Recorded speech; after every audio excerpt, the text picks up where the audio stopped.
इस रूप में भी इस असर को मुझे लगता है समझना चाहिए पंकज झा कि 2017 से ही अगर उत्तर प्रदेश के लिए खासतौर से बीजेपी की चुनावी रणनीति देखी जाए तो उसमें गैर यादव पिछड़ों को किस तरीके से एकजुट करके पार्टी के साथ जोड़ा जाए, इसी रणनीति पर पार्टी आगे बढ़ रही थी। और ऐसे में स्वामी प्रसाद मौर्य जो उसमें अहम कड़ी थे, वही आज अलग हो गए बीजेपी से।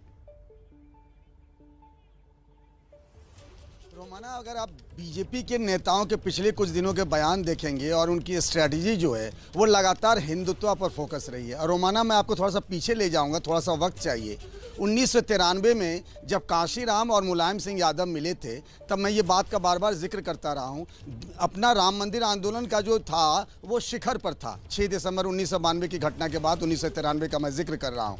लेकिन तब भी कल्याण सिंह जैसे पिछड़े नेता के चेहरे थे, लेकिन तब भी काशीराम और मुलायम सिंह यादव ने मिल गए और बीजेपी की सरकार नहीं बन पाई थी। ये जो बीजेपी ने, आप बिल्कुल सही कहा कि 2014 के बाद यादवों के खिलाफ उन्होंने गैर यादव पिछड़ों को लामबंद किया। एक्शन के खिलाफ जो रिएक्शन कहा जाता है, उसी तरीके से दलितों में भी गैर जाटव, जो वो दलित हैं, खटीक हो, वाल्मीकि हो, पासी, इसको बीजेपी ने अपना बनाया था। अब इसी में सेंध लगाने की जो कोशिश है वो अखिलेश यादव कर रहे हैं। वो एमवाई से आगे विस्तार कर रहे हैं। वो राजभर हो या फिर केशव देव मौर्य की पार्टी के बहाने काची समुदाय हो या संजय चौहान की पार्टी के बहाने में नोनिया समाज हो, इसी तरीके से लगातार जोड़ है। इसीलिए शशि शेखर जी जो कह रहे थे, मौर्य जो स्वामी प्रसाद मौर्य आए हैं, उससे एक मोमेंटम बनता है समाजवादी पार्टी के पक्ष में। और वो जो समीकरण बीजेपी ने बनाया 2014, 2017, 2019 के 3 चुनाव की हैट्रिक की बात करें, उस पर अब फोकस है अखिलेश यादव का। महत्वपूर्ण बात आप करें, मुझे लगता है जल्दी से जरा अभिज्ञान प्रकाश का रुख करेंगे। अभिज्ञान, जिस मोमेंटम का जिक्र यहां पर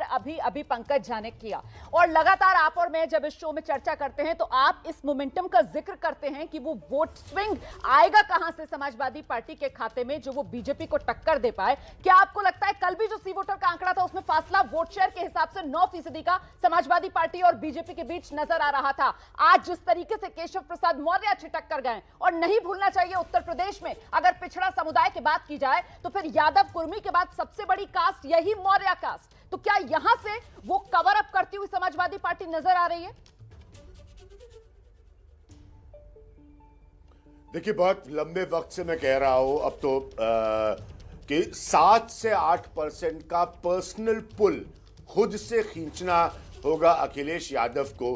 खुद से नहीं तो केशव, माफ करिएगा, स्वामी प्रसाद मौर्य जो है वो उनकी मदद कर सकते हैं। बिल्कुल सही पंकज झा ने कहा, 93 का इतिहास जो है वो बड़ा दिलचस्प है, और कैसे काशीराम का आना हुआ और उसके बाद कैसे टूटकर मायावती और काशीराम बीजेपी के साथ गए, ये सब बैकग्राउंड बताता है वहां की जातिगत राजनीति का। तो इन समीकरणों को अगर देखें, और जो नीचे आप औसत का आंकड़ा चला रहे हैं 210, 218 सीटों का अलग अलग ओपिनियन पोल्स के आधार पर, जो बात शशि शेखर जी अभी कह रहे थे, इन सब का सारांश बिल्कुल ये है कि मौर्य साहब वो पुल दे सकते हैं जो मिलना जरूरी है अखिलेश यादव को, क्योंकि वो एक स्तर पर आकर रुक गए थे, स्टैग्नेट हो गए थे।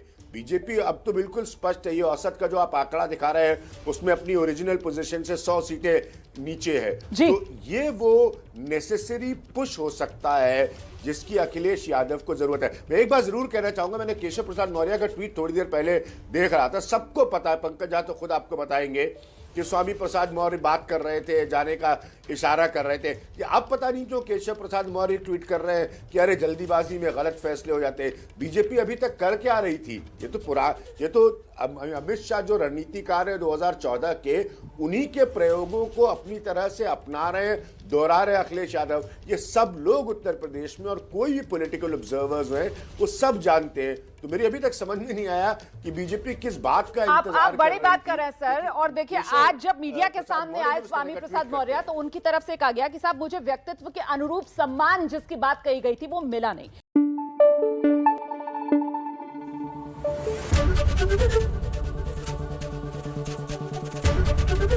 एबीपी न्यूज आपको रखे आगे।